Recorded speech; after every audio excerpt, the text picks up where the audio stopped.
సినీ critic Jagdev గారు ప్రస్తుతం స్టూడియోలో ఉన్నారు. వెల్కమ్ చెప్పేద్దాం. Hello sir. Hi Zakir. Yes, Nagarjuna గారి మీద ఉన్న భరోసాతోటే ఆయన మామ అంటే కన్ను మూసారనే వార్తలు వస్తున్నాయి సార్. అసలు ఏంటి, నాగార్జున గారు ఒక షోకి వెళ్ళి ఈ కామెంట్స్ చేశారు. సో ఏంటి సార్ అసలు?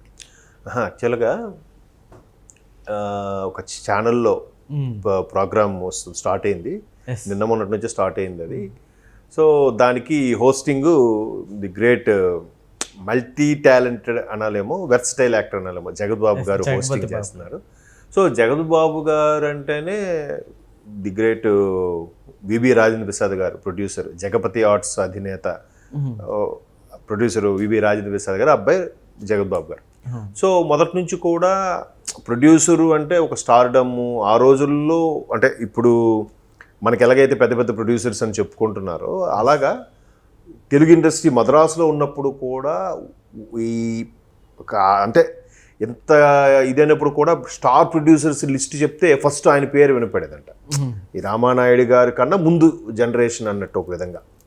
సో అలాంటి బిబి రాజేంద్ర ప్రసాద్ గారు అబ్బాయి కాబట్టి పెద్ద పెద్ద వాళ్ళతో పరిచయాలు అవి ఇవి ఉన్నాయి. ఆ విధంగా నాగార్జున గారికి చిన్నప్పటి నుంచి బాగా క్లోజ్ ఫ్రెండ్ జగత్ బాబు. అది నిన్న ఆ షోతో అందరికీ తెలిసిందే. అయితే నిన్న షో ప్రత్యేకత ఏంటంటే, కింగ్ నాగార్జున గారు ఫస్ట్ గెస్ట్గా పిలుస్తూ ఇంటర్వ్యూ చేసిన జస్ట్ ఒక ఇద్దరు ఫ్రెండ్స్ ఏరా ఒరే నువ్వు అనుకుని మాట్లాడే విధంగా మాట్లాడుకోవడం.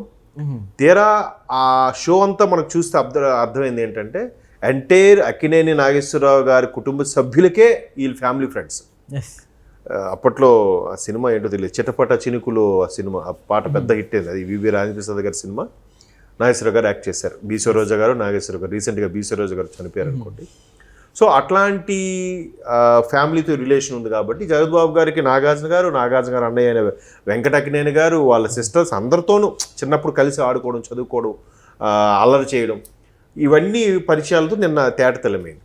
అయితే నిన్న షో అంతా ఆద్యాంతం బాగా నడిచినప్పటికీ ఒక రెండు సందర్భాల్లో కంటతడి పెట్టించేలా ఎమోషనల్ కూడా అయినట్టు. అది రెండు ఏంటంటే, ఒకటి నాగేశ్వరరావు గారు లైవ్ సాన్ అని చెప్తూనే, బట్ ఇప్పటికీ ఆయన గురించి మాట్లాడుకుంటున్నాం అంటే మన మధ్య లేరు, బట్ ఆయన కీర్తి ప్రతిష్టలు మన మధ్య ఉన్నాయి. ఇంకా రెండవది అతని యొక్క సోదరి నాగ సుశీల గారు విషయంలో కొద్దిగా ఎమోషనల్. అదే వాళ్ళ మావయ్య కాదు, యాక్చువల్గా బావ నాగ సుశీల గారు భర్త గారు చనిపోయే ముందు కంప్లీట్గా ఆ భరోసా సోదరుడిగా తను తీసుకున్నాడు. కాబట్టే ఆయన సడన్గా ఏదో హెల్త్ ఇష్యూ వచ్చి కొన్నాళ్ళ పాటు మంచంకే పరిమితం అయిపోయారట.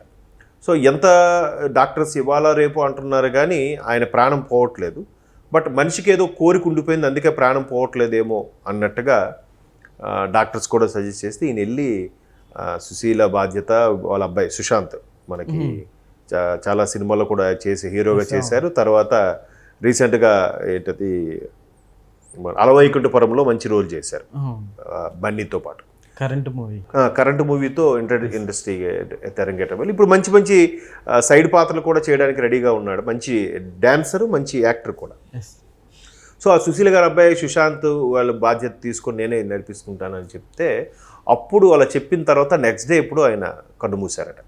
సో అది సిస్టర్గా తను చెప్తూ, నాకు ఎంత హార్ట్ఫుల్గా ఉంటాడు, ఎంత హెల్పింగ్గా ఉంటాడు అనేది ఆమె చెప్తూ ఎమోషనల్ అవ్వడం. అది ఒక షో మొత్తానికి కొద్దిగా interesting element and more over emotional element కూడా.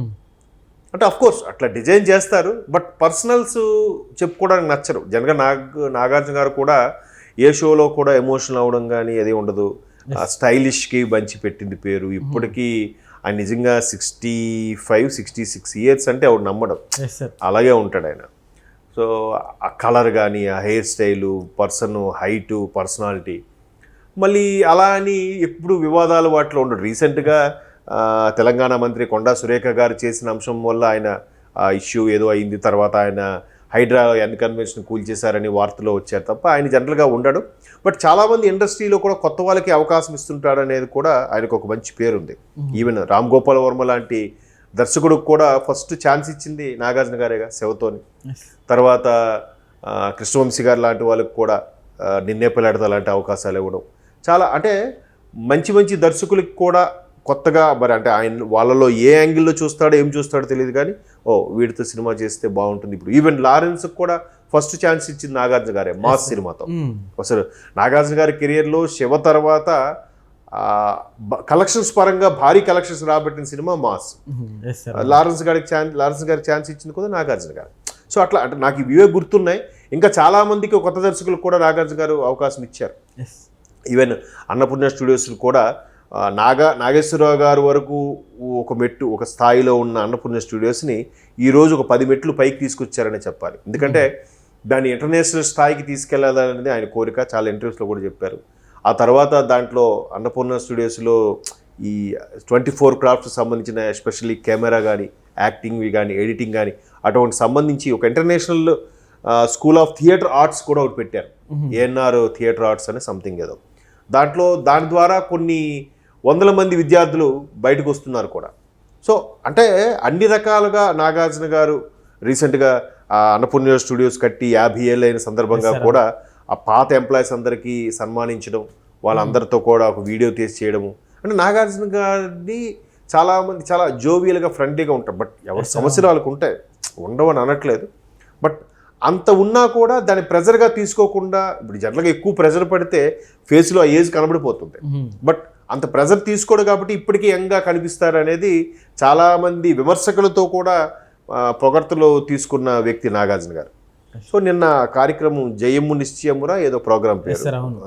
సో ఆ ప్రోగ్రాంలో జగద్బాబు గారు కూడా నువ్వు నాగని మాట్లాడడం, చాలా నువ్వు అని జనరల్గా ఇంటర్వ్యూస్లో నువ్వు అని సంబోధిస్తే చాలా వింతగా అనిపిస్తుంది. ఇప్పుడు వాళ్ళు ఎంత క్లోజ్ అయినా స్టేజ్ పైకి వచ్చేసరికి చాలా పద్ధతిగా నాగార్జున గారు, మీరు రండి సార్, మంత్రి గారు ఇలాగా మాట్లాడుకుంటారు. బట్ అంత నువ్వు మాట్లాడుకునే ర్యాపోతో ఒక ఇంట్లో కూర్చొని, ఇద్దరు సోఫా మీద కూర్చొని, హాల్లో కూర్చొని మాట్లాడుకుంటే ఎలా ఉంటుంది ఇద్దరు ఫ్రెండ్స్ అని అలాగే చూపించారు. కాకపోతే నాగార్జున గారితో పాటు నాగార్జున గారి యొక్క సోదరుడు వెంకట్, తర్వాత ఇంకో సోదరి సుశీల, పెద్ద సోదరు ఉంటారు, వాళ్ళ అబ్బాయి సుమంత్ అనుకుంటా, ఆవిడ పేరు సత్య ఏదో సంథింగ్, వాళ్ళ అబ్బాయి సుమంత్. తర్వాత ఈ సుప్రియ, వీళ్ళు కూడా సుప్రియ గారు కూడా అక్కడమ్మ ఇక్కడబ్బాయిలో ఫస్ట్ టైం హీరోయిన్గా చేశారు. తర్వాత నాగార్జున గారు చాలా సినిమాలు ప్రొడ్యూస్ చేస్తే దానికి ఎగ్జిక్యూటివ్ ప్రొడ్యూసర్గాను, కో ప్రొడ్యూసర్గా కూడా సుప్రియ గారు వర్క్ చేశారు. అంటే కుటుంబంలో ఉండే వ్యక్తులకు కూడా ప్రాధాన్యత కల్పిస్తూ, వాళ్ళకి ఒక ఇంపార్టెన్స్ ఇస్తూ, వాళ్ళకు ప్రొడ్యూసర్గానో లేదా సినిమాల్లో యాక్టింగ్ పరంగానో ఎవరికి ఏది ఇంట్రెస్ట్ ఉంటే అటువైపు పుషప్ ఇస్తూ, వాళ్ళకి ఒక గైడెన్స్ ఇస్తూ వాళ్ళకి అండగా నిలబడడం అనేది నాగార్జున గారి యొక్క క్యారెక్టర్. అది నిన్న వాళ్ళ సిస్టర్ చెప్పడం మరి కొంచెం ఇదేంటి. బట్ వాళ్ళందరూ కూడా అక్క తమ్ముడు అనే రిలేషన్స్ కాకుండా పేర్లు పెట్టి పిలుచుకుంటారు, ఫ్రెండ్లీగా. నాగని కానీ వీళ్ళు అంత, ఆయనకన్నా ఒక 5-6 years పెద్ద అంట వాళ్ళ అన్నయ్య వెంకట్ గారు, వెంకట్ అక్కినేని. ఆయనకు కూడా ఆయన వెంకట్ అనే పిలుస్తాడు తప్ప అన్నయ్య అని ఉండదు. ఆయన కూడా ఈయన తమ్ముడు అని పిలవడం ఉండదు. సో వాళ్ళ కల్చర్ అలా పెరిగింది. ఓవరాల్గా నాగేశ్వరరావు గారు ఆ విధంగా మమ్మల్ని పెంచి పెద్ద చేశారు. తెలుగు ఇండస్ట్రీ ఒక విధంగా హైదరాబాద్ రావడానికి ప్రధాన కారణం నాగేశ్వరరావు గారు అండ్ అన్నపూర్ణ స్టూడియోస్. అది చాలామంది చెప్తారు, ఒక విధంగా వాస్తవం అది. ఓకే. సో అది ఆ ప్రోగ్రామ్ యొక్క కాన్సెప్ట్. కొంచెం నాగార్జున గారు ఎమోషనల్ అవ్వడం మనం చాలా అరుదుగా చూస్తాం. నిన్న కార్యక్రమంలో అది చూస్తాం. Okay sir, thank you.